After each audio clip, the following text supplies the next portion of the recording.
عمر شیعہ تھا، عثمان شیعہ تھا. جو علی ولی اللہ کہہ رہے تھے مدینے میں، انہوں نے کہا علی ولی.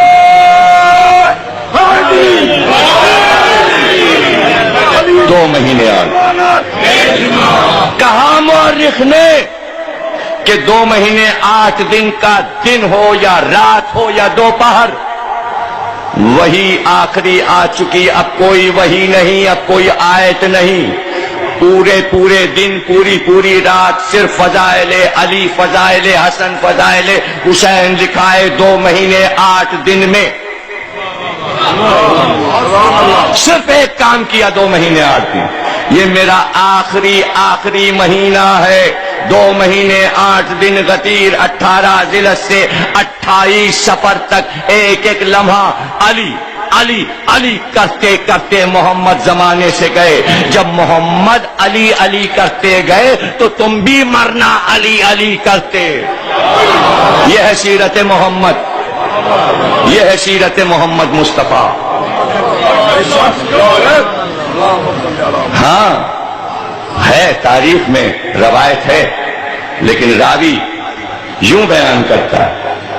ہم نے یوں دیکھا کہ عبداللہ ابن عباس کے کاندھے پہ ہاتھ ہے، اور میں بھول گئی کہ دوسرا ہاتھ کس کے کاندھے پر ہے. بار لوگوں نے عبداللہ ابن عباس سے پوچھا کہ یہ دوسرے کا نام کیوں نہیں لیا؟ کہ وہ شرماتی تھیں علی کا نام لیتے. میں تھا اور علی تھے، اور اس طرح کاندھوں پہ ہاتھ رکھ کے آخری نمازیں پڑھائیں. فکر ہے بیمار ہیں، اعلان کر دو نماز نہیں پڑھا سکتے. آج نہیں پیش اماموں کے جھگڑے مسجد میں ہو رہے ہیں، اہل حدیث اور دیوبندیوں کے. جھگڑا اسی وقت شروع ہو گیا تھا کہ محمد سے امامت چھین لو اور دوسرا امام مقرر کر دو. پردہ ہٹوایا کہ کون آیا ہے محراب میں، اٹھاؤ مجھے. لے کے گئے، علی لے کے گئے، عبداللہ ابن عباس لے کے گئے. دھکا دیا، کوہنی سے دھکا دیا، کہا ہٹ جا یہاں سے، میری جگہ پہ نماز پڑھانے آیا. آپ یہ روایت کریں گے کہ محمد نے کسی اور کے پیچھے نماز پڑھ لی؟ وہ آپ یہ کہہ رہے ہیں کہ سومناتھ کے مندر کے پیچھے کعبے نے نماز پڑھ لی؟ کیا بتانا چاہ رہے ہیں آپ؟ جس کے پیچھے معراج میں انبیاء نے نماز پڑھی ہو، وہ کسی کے پیچھے نماز پڑھے گا جس کی زندگی 7 سال کفر میں کٹی ہو؟ شرم کریں مسلمان، ایسی چیزیں بیان نہ کریں. نماز پڑھائی نبی نے اسی عالم میں، اور پھر اعلان کیا علی نماز پڑھائیں گے، اور علی نے نماز پڑھائی. آخری نماز علی نے پڑھی. ہاں اعلان کیا، لشکر بنایا. اسامہ 16 سال کا تھا کہ اس لشکر کا سردار اسامہ کو بنایا. اور جو آج اسامہ کے لشکر میں نہ جائے قیامت تک اس پر خدا کی لعنت. کوئی ٹھہرے نہ مدینے میں. لشکر گیا، بیرون مدینہ رک گیا. پتہ چلا فلاں نہیں گئے، تم اب تک نہیں گئے. پھر میں اعلان کرتا ہوں جو جیسے اسامہ میں نہ جائے اس پہ خدا کی لعنت. تبرہ تو محمد نے جاتے جاتے شروع ہی کر دیا، تو اب ہم کیا کریں؟ گویا 2 مہینے 8 دن میں جتنا مودت کا کام کیا اتنا ہی برات کا کام کیا ہے محمد نے. اور مسلسل محمد نے پھر تبرہ کیا. لائف کا جو آخری ہفتہ ہے محمد کا، محمد نے وہ آخری ہفتہ تبرہ میں گزارا. جو جیسے اسامہ میں نہ جائے اس پہ لعنت. طبری نے بھی لکھا، طبقات ابن سعد، مسعودی، یعقوبی، کس نے نہیں لکھا کہ میں نہ لوں نام مورخ کا؟ جاؤ اس لشکر میں، ورنہ خدا کی لعنت. لشکر نہیں گیا، جیسے اسامہ آگے نہیں بڑھا، اس لیے کہ خبریں پردے سے جا رہی تھیں. جانا نہیں، حالت بگڑ رہی ہے. چلے گئے تو جانے کیا ہو جائے. لیکن یہاں بھی نہیں آ رہے. ہاں جب اطلاع ہوئی مجمع بہت ہے، آج اجازت ملی ہے کہ نبی کی عیادت کے لیے سب اندر آ سکتے ہیں، پردے ڈال دیے گئے، جتنی عورتیں عیادت کو آئیں وہ پردے کے پیچھے ہیں، پورا مدینہ انصار کی بیویاں عمدی ہوئی ہیں، اپنے پیغمبر کی عیادت کو آئی ہیں، جہاں ازواج تشریف فرما، جہاں بیٹی تشریف فرما، وہاں سب آ رہی ہیں عیادت کے لیے، یہ بیچ میں پردہ ہے، اس طرف تمام مرد ہیں، سارے اصحاب بیٹھے ہیں، بستر پر تشریف فرما، ایک بار حکم دیا گاؤ تکیے لگائے جائیں، اور تکیے کی گئی، مجھے اٹھا کے بٹھاؤ، پیغمبر اٹھ کے بیٹھے، یہ ہفتے کا پہلا دن تھا جس دن اٹھ کر بیٹھے، ورنہ جس دن سے علیل ہوئے تھے اٹھ کے نہیں بیٹھے تھے، کہا مجھے بٹھاؤ، سہارا دیا، راوی کہتا ہم نے دیکھا کہ پیچھے علی آئے، پشت پیغمبر کو اپنے سینے پہ لیا اور ٹیک نبی نے علی کے سینے پر کیا، گویا علی کا سینہ تھا، نبی علی پہ تکیہ کیے ہوئے تھے۔ میں آخری لمحے پیغمبر کے پڑھ رہا ہوں، پوری لائف میں نے سنا دیا، وہ حصے سنائے جو آپ سن نہیں پاتے، اس لیے آپ کو تقریر الگ لگ رہی ہوگی۔ ذاکرین آیتیں پڑھ کے جو قصے بدر و احد کے سنا دیتے ہیں وہ سب آپ کو یاد ہیں، میں نے جو سنایا آپ کو کچھ یاد نہیں تھا، اس لیے آپ چپ بیٹھے رہے، کہانی کی طرح سنتے رہے، مجھے کوئی شکوہ نہیں ہے، میں نے اپنی ذمہ داری پوری کی۔ میں خوش ہوں کہ میں شاگردیز میں کچھ پڑھ کے جا رہا ہوں، ریکارڈ میں محفوظ ہے، آنے والی صدیوں میں تقریر بتائے گی کیا کہا تھا، ابھی آپ کو کچھ پتہ نہیں میں نے کیا کہا، آپ بے ہوش ہیں۔ علی کے سینے پہ تکیہ کیا، سب کی شکلیں دیکھیں، کہ میں یہ چاہتا ہوں کہ میرے بعد تم گمراہ نہ ہو جاؤ، لاؤ تمہارے لیے ایک نوشتہ لکھ دوں، مجھ کو کاغذ دو، قلم دو، دوات دو۔ ایک بار شور اٹھا،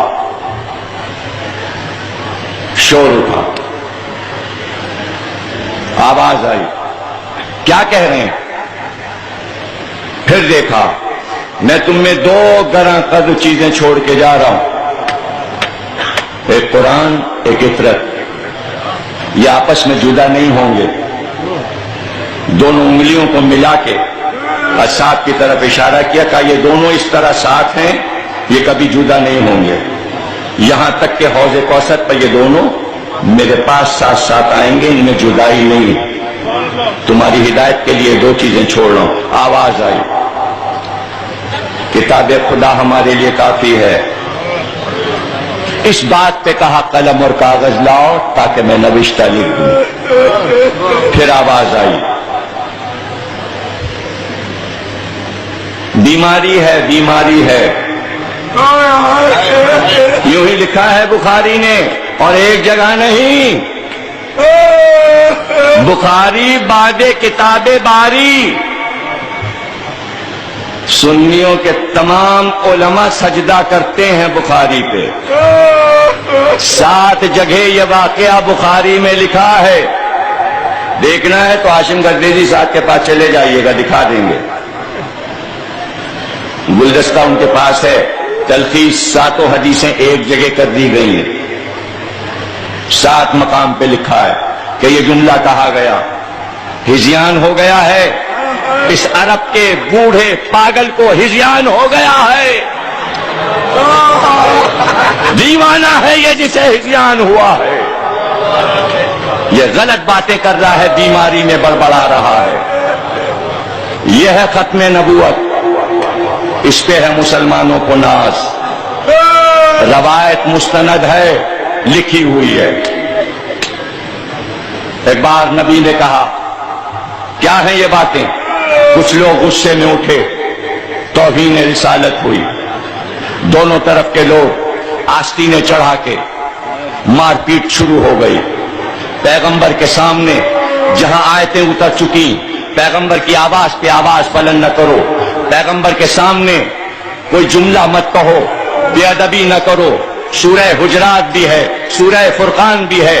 آیتوں کے بعد قرآن کافی کہنے کے بعد پیغمبر کے سامنے جھگڑا ہوا. طبری نے لکھا، طبقات ابن سعد نے لکھا، یعقوبی نے لکھا، مسعودی نے لکھا، بخاری نے لکھا، مسلم نے لکھا، ترمذی نے لکھا کہ جھگڑا ہوا پیغمبر کے گھر میں ہوا. اور پیغمبر نے کہا نبی کے سامنے جھگڑا مناسب نہیں، یہاں سے اٹھ جاؤ، نکل جاؤ، اٹھ جاؤ یہاں سے تم لوگ. یہ ہے آخری لمحات، یہ ہے امت، اور یہ ہے ہمارا آپ کا نبی. مظلوم گیا ہے زمانے سے نبی، مظلوم ہے نبی. سب کچھ دے کے عطا کر کے چاہنے والوں سے یہ سن رہا ہے کہ کیا کہا جا رہا ہے. پردے سے رونے کا غل اٹھا، آوازیں آئیں، جو کچھ نبی کہہ رہے ہیں تم اس کو پورا کیوں نہیں کرتے، کیوں نہیں دیتے قلم اور کاغذ. آج مسلمانوں کی تاریخیں پوچھ رہی ہیں مسلمانوں سے کیوں قلم اور کاغذ نہیں دیا گیا، کیوں نہیں دیا گیا. قرآن نے آواز دی، نون والقلم وما یسطرون ربک بمجنون. اپنے رب کی نعمت کے سبب سے آپ دیوانے نہیں ہیں، آپ مجنون نہیں ہیں. قلم کی قسم، کاغذ کی قسم، دراز کی قسم، ہم نے آپ پہ نعمتیں نازل کی. کہا جانے والا تھا اس لیے آیتیں پہلے آ گئیں. دفاع میں سورہ نون والقلم اللہ نے پہلے اتار دیا. گویا تحریر پہ جھگڑا ہوگا اور ہوا. اٹھ جاؤ یہاں سے. جب اٹھائی دیے گئے اور جو کہنا تھا وہ کہہ چکے، اب کیوں آئیں گے؟ اب واپس کیوں آئیں گے؟ اب کیا منہ لے کے آئیں گے؟ اب کیا کرنے آئیں گے؟ نبی تو ناراض ہو چکا، اب کیا کرنے آئیں گے؟ جہاں جانا تھا چلے گئے. بی بی نے خطبہ فدق میں کہا، پردے کے پیچھے سے آواز دی شیطان نے، تم اس کی پہلی آواز پہ دوڑتے چلے گئے. وہ آگے چلا، تم پیچھے چلے. ہوا ایسا ہی، پردے کے پیچھے سے کسی نے آواز دی تھی باہر آ جاؤ.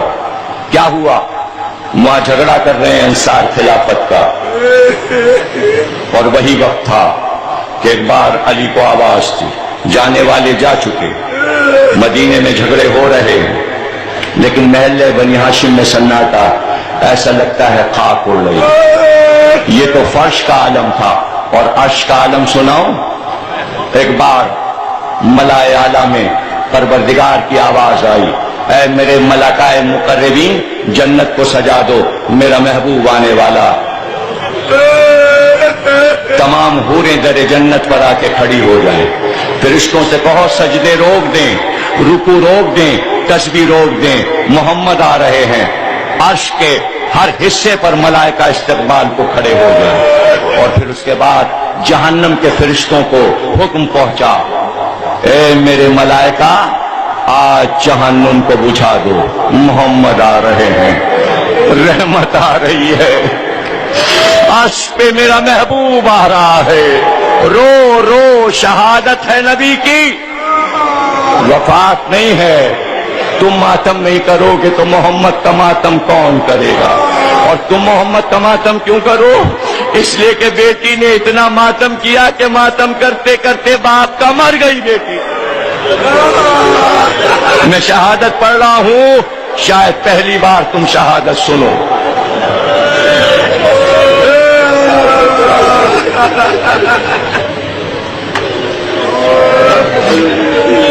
ابن عباس سے روایت ہے اور صحیح مسلم نے لکھا، بخاری کے بعد مسلم ہے. کالے رنگ کی ایک دوا لائی گئی. نبی کی حالت خراب ہے اس لیے یہ دوا دی جائے. جیسے ہی وہ دوا آئی نبی نے کہا خبردار، اللہ کے نبی کو کسی دوا کی ضرورت نہیں، یہ دوا مجھے نہ پلائی جائے. مسلم پڑھ لیجئے، صحیح مسلم. یہ دوا مجھے نہ پلائی جائے. نبی کو غشی طاری ہوئی، وہ دوا نبی کے منہ میں ڈال دی گئی. جب ہوش میں آئے تو شیشی کو دیکھا خالی ہو چکی تھی. کہا یہ دوا مجھے کس نے پلائی؟ میرے حکم کے خلاف کس نے پلائی؟ کا فلاں فلاں فلاں، اتنے عورت اتنے مرد، کہ یہ دوا جتنی بچی ہے تھوڑی سی، اس کا ایک ایک قطرہ تم سب لوگ پیو۔ سر جھکا کے سب اٹھ کے چلے گئے۔ یہاں بھی حکم پیغمبر نہیں مانا۔ اب سمجھ گئے یہ دوا کیا ہے؟ پی لیتے نا۔ محبت کرنے والا تو دعویٰ کرے محمد کہتے اگر کہ زہر پی لو تو زہر پی لیتے اگر محبت تھی۔ اور اب صحیح بخاری لکھتی کہ اس دوا کے بعد یہ عالم ہوا کہ کبھی اٹھتے تھے، کبھی بیٹھتے تھے، کبھی کروٹ بدلتے تھے اور بس ایک جملہ کہتے تھے، میرے کلیجے میں آگ لگی ہوئی ہے، اے فاطمہ میرا کلیجہ جل رہا ہے، اے بیٹا میرا کلیجہ جل رہا ہے، علی مجھے سنبھالو میرا کلیجہ۔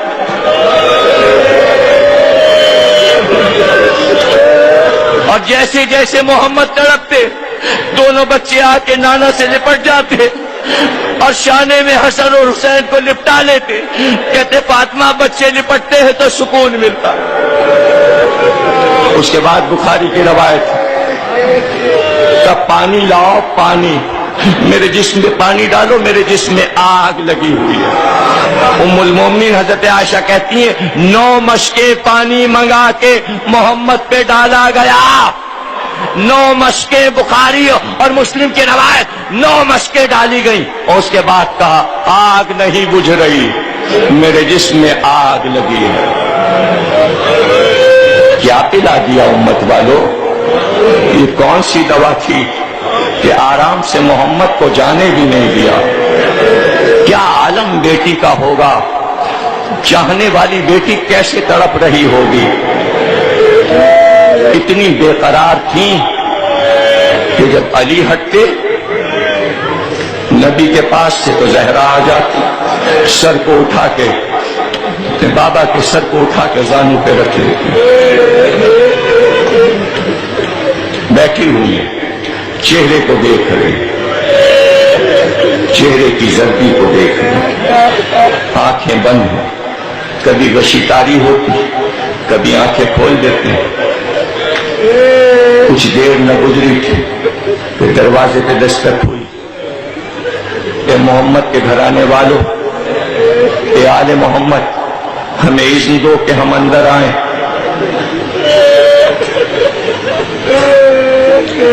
بابا کی طبیعت ناساز ہے، پھر کسی وقت آنا، سناٹا چھا گیا، پھر آواز آئی تمہارا اذن ہو تو ہم اندر آئیں۔ کہہ دیا نا کہ بابا پہ وسیع تاریخ آنے والے، پھر آنا۔ تیسری بار پھر آواز آئی تم اجازت دو تو ہم اندر آئیں۔ اب فاطمہ نے جواب نہیں دیا، آنسو چلے، چہرہ محمد پہ گرے، آنکھ کھولی کا بیٹا میں زندہ ہوں، اتنا کیوں رو رہی ہو؟ میں زندہ ہوں۔ کہا بابا کبھی ایسا ہوا نہیں کہ دروازے پہ کوئی آیا ہو، فاطمہ نے منع کیا ہو اور اس نے اصرار کیا ہو، میں منع کر رہی ہوں وہ آنا چاہتا ہے۔ کہا فاطمہ وہ اصرار اس لیے کر رہا ہے کہ وہ آ کے رہے گا، وہ اللہ کا پیغامبر ہے، وہ ملک الموت ہے، وہ سلامی کے لیے آیا ہے، جب تک تم اجازت نہیں دو گی وہ گھر میں نہیں آ سکتا۔ فاطمہ اس کو اذن دے دو، وہ کوئی اور نہیں اسرائیل ہے، وہ استقبال کی خبر دینے آئے، وہ اللہ کا پیغام لائے۔ اب تو آنسو رکے ہی نہیں فاطمہ کے۔ کچھ دیر کے بعد آواز دی حسن اور حسین کو میرے پاس لاؤ، فاطمہ میرے بچوں کو میرے پاس بلاؤ۔ ام سلمہ دونوں بچوں کو لے کر آئیں، ایک کو ام سلمہ گود میں لیے تھی، ایک کو فضہ گود میں لیے تھی، پہلو میں بچے بٹھا دیے گئے۔ ایک بار حسن کو دیکھا، کہا میرے بیٹے قریب آؤ، اپنے ہونٹ میرے ہونٹ پہ رکھ دو۔ حسن نے رسول کے ہونٹوں پہ اپنے ہونٹ رکھے اور چوم کر کہا میرے لال تیرا کلیجہ یہیں سے بہے گا، تجھے زہر دیا جائے گا، تیرا جسم سبز ہو جائے گا۔ حسین ذرا میرے قریب آ۔ حسین قریب آئے، اپنے دونوں کانپتے ہاتھ اٹھائے، حسین کا سر دونوں ہاتھوں سے پکڑا اور کہا حسین میں دیکھ رہا ہوں تیرا یہ سر کٹ کے دربار میں پیش کیا جا رہا ہے، تیری بہن کے سامنے تیرا کٹا سر پیش میں دیکھ رہا ہوں۔ جا رہے تھے اور حسین کے مصائب پڑھ رہے تھے، گویا کربلا کی مجلس پڑھ رہے تھے۔ کچھ دیر کے بعد آواز کی، کہا علی کو بلاؤ، میرے بھائی کو بلاؤ، میرے بھائی کو بلاؤ۔ دیکھنے والوں نے دیکھا کہ علی آئے، کہا ذرا جھکو۔ علی جھکے، چادر ہٹائی، کہا اپنا سر میرے سینے پہ رکھ دو۔ علی نے محمد کے سینے پہ سر رکھ دیا، اوپر سے چادر ڈالی۔ جانے بھائیوں میں کیا بات ہوئی؟ یہی کہا ہوگا جلتا ہوا دروازہ گرے تلوار نہ اٹھانا، گلے میں رسی بندے تلوار نہ اٹھانا۔ محمد بھی رو رہے، علی بھی رو رہے، اور ایک بار کہا علی اب مجھ کو سنبھال لو۔ علی پھر پشتے آئے، سہارا دیا، سر کو اٹھا کے اپنے سینے سے لگا لیا۔ بس وہی وقت تھا کہ کچھ پڑھتے ہوئے علی نے دیکھا، آواز تھی، کہا پروردگار تیری لقا کے لیے محمد تیرے پاس آ رہا ہے۔ یہ کہہ کر آنکھیں بند کی، علی پھوٹ پھوٹ کے روئے، بھائی کے چہرے پہ بھائی نے رکھ دیا۔ علی کو وہ بچپن یاد آیا، سینے پہ سلانا یاد آیا۔ بچپن میں محمد کے سینے پر تھے، آج محمد علی کے سینے پہ۔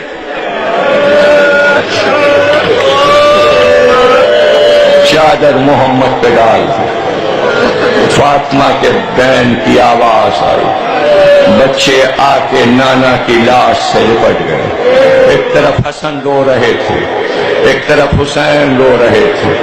فاطمہ زہرا کے رونے کی آواز آئی، تو تمام بنی ہاشم کی عورتوں کے رونے کی آواز آئی۔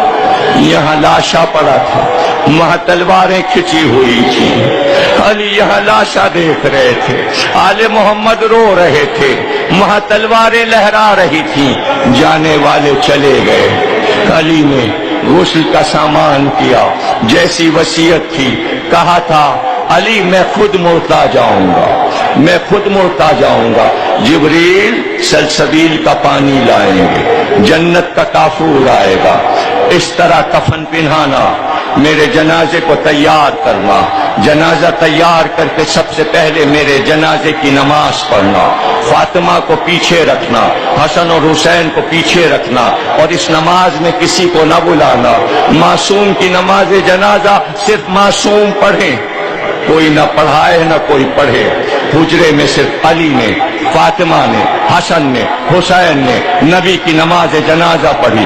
اس کے بعد علی نے دونوں ہاتھوں پر نبی کے جنازے کو اٹھایا اور ایک بار بلند کرنا شروع کیا کہ پروردگار تیری امانت علی تیرے سامنے پیش کرتا ہے۔ یہ کہہ کر قبر میں نبی کو لے کے اترے، قبر میں نبی کا جنازہ رکھا، جہاں نبی کو رکھا تھا وہیں سے اٹھے، جہاں آفتاب رسالت غروب ہوا وہاں سے آفتاب امامت طلوع ہوا۔ قرآن نے آواز دی والنجم اذا ہوا، یہ ہے ستارے کے اترنے کی جگہ۔ یہ قبر نبی کا ذکر تھا، قبر علی نے بنائی، مٹی قبر پہ ڈالی، اور جیسے کبھی بچپن میں سینے پہ لپٹ کے سو جاتے تھے اس طرح قبر سے لپٹ گئے، اتنا روئے کہ قبر کی مٹی بھیگ گئی۔